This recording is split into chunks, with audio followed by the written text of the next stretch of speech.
On a voulu, dans cette matinée spéciale, partager le regard de différents experts et de spécialistes de tous horizons. Bonjour à toutes, à toutes et à tous, pardon, à vous qui nous rejoignez ce matin.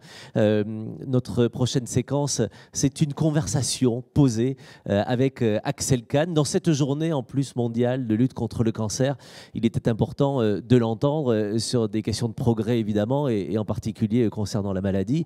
Pour des raisons d'agenda, nous avons enregistré cet entretien il y a 48 heures. On vous le propose maintenant et on en reparle juste après. Votre invité, c'est Axel Kahn.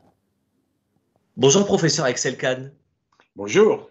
Merci beaucoup d'accepter notre invitation pour cette journée particulière durant laquelle on a envie de parler de progrès ensemble. D'ailleurs, avant de commencer notre échange et notre conversation tous les deux, peut-être un mot sur votre définition du progrès. Qu'est-ce que vous diriez, presque qu'est-ce que vous diriez à un enfant de 12 ans qui vous poserait la question, mais qu'est-ce que c'est que le progrès?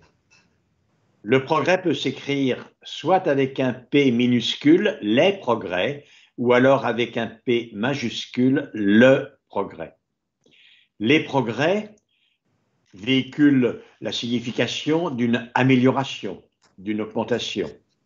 Les sciences progressent lorsque l'on en sait plus après qu'avant. La fortune progresse lorsqu'elle est plus importante après qu'avant.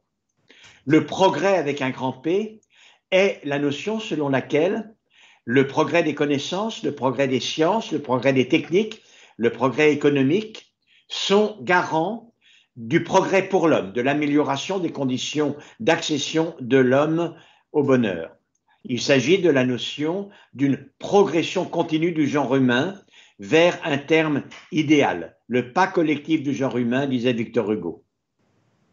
Et puisqu'on parle de cette définition du progrès, pour aller plus loin, est-ce que ce progrès profite à tous? La grande question est la crise du progrès, car la crise de la société est aussi une crise du progrès, c'est que cette identification du progrès avec un grand P comme une voie royale pour accéder à un mieux-être et à plus de bonheur est de plus en plus contestée. Personne ne met en cause le fait que l'on en sache de plus en plus, que les techniques soient de plus en plus développées et performantes, que l'économie elle-même progresse. En revanche, ce qui est mis en cause, c'est que tout cela profite aux personnes, profite à l'humain. Par conséquent, bien évidemment, non, les progrès avec un petit p ne sont nullement la garantie du progrès pour l'homme avec un grand P. Et c'est peut-être ce qui peut créer quelques frustrations, certainement.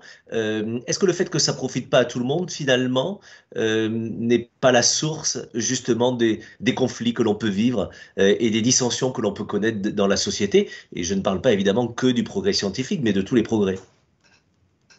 La société et la crise que l'on connaît dans la société, qui se manifeste aujourd'hui à l'heure de la Covid par cette espèce d'appétence pour les fake news, pour les scénarios les plus invraisemblables, pour les complots, le complotisme, pour le mépris pour toutes les paroles officielles, pour la science dite officielle, le rejet de tout ce qui semble aller dans la direction des autorités, a comme fondement principal une crise du progrès avec un grand P, puisque le progrès des sciences, le progrès des connaissances et le progrès économique n'a pas toujours été un progrès du bonheur ressenti comme tel pour les humains, alors on conteste certaines des bases fondamentales du progrès des sciences et des techniques, la rationalité, les sachants, les propositions des autorités académiques, etc. Et on a compris une grande partie du temps moderne si on a saisi ce phénomène.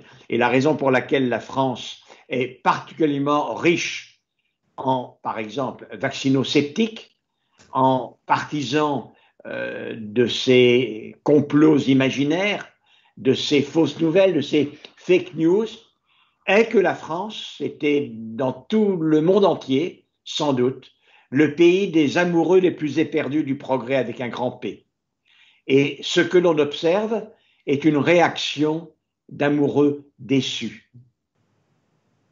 Alors, merci professeur de me parler d'amour ce matin. Je vais revenir à la science. Est-ce que la crise que l'on vit ensemble à cause de la Covid depuis plusieurs mois est un accélérateur du progrès scientifique? Racontez-nous.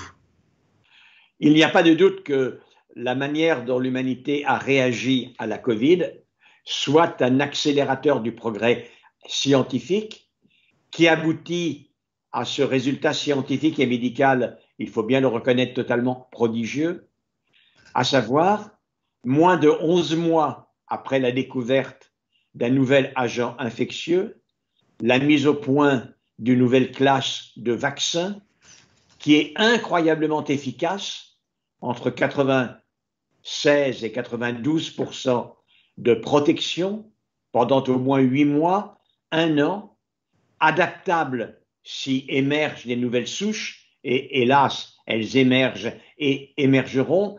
C'est un véritable prodige de la science. Alors, ce prodige-là, on pourrait s'en réjouir et pour autant, on a l'impression que parfois le progrès fait peur. Pourquoi?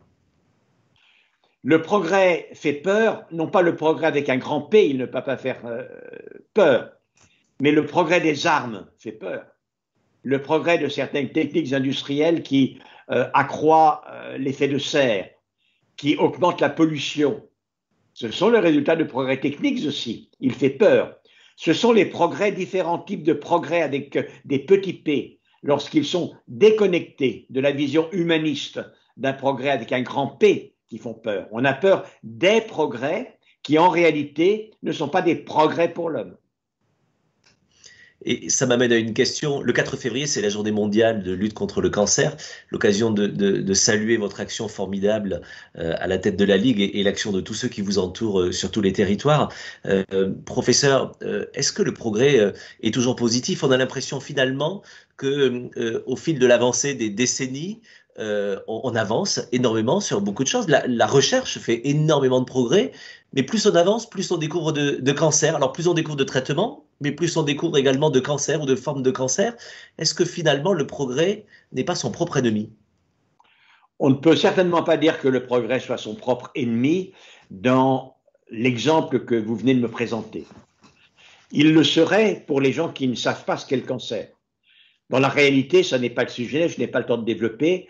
Il ne peut pas exister de vie sans cancer.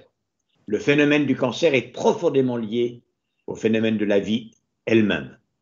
Et donc, l'idée que le progrès va faire disparaître les cancers est absurde, c'est simplement théoriquement impossible. En revanche, lorsque la Ligue contre le cancer a été créée en 1918, à peine 10% des cancers guérissaient. Aujourd'hui, ils sont 53-54% à guérir. Et ces progrès, continuellement, s'améliorent. Et par conséquent, vous voyez bien que lorsque ces progrès des techniques, ces progrès de la connaissance sur le cancer, ces progrès de la médecine aboutissent à transformer les perspectives d'une personne de la mort à la guérison et au retour de plein pied dans la vie, alors ça devient un progrès avec un grand P, un progrès pour l'homme. Évidemment. Pour terminer, professeur, vous avez en face de vous beaucoup de dirigeants d'entreprises, d'entrepreneurs. Qu'est-ce que le scientifique que vous êtes peut attendre de ces entrepreneurs en matière de progrès? Quel est le message que vous aimeriez leur faire passer? L'entreprise est l'une des sources de progrès, au point de vue technologique, au point de vue économique, et dans certaines entreprises, au point de vue même scientifique et des connaissances. Dans le domaine de l'informatique, où il n'y a pas de grande séparation entre les entreprises industrielles et la recherche fondamentale, beaucoup des découvertes fondamentales viennent de ce type d'entreprise.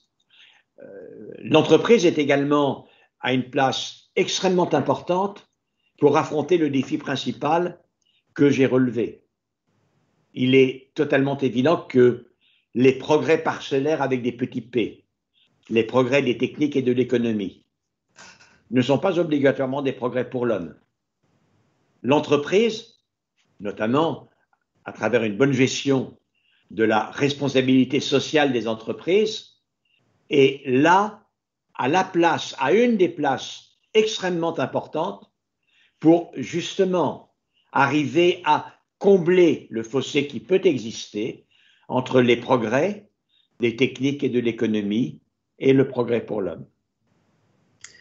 Merci beaucoup Axel Kahn d'avoir accepté notre invitation ce matin. Merci d'avoir partagé ces quelques minutes avec nous.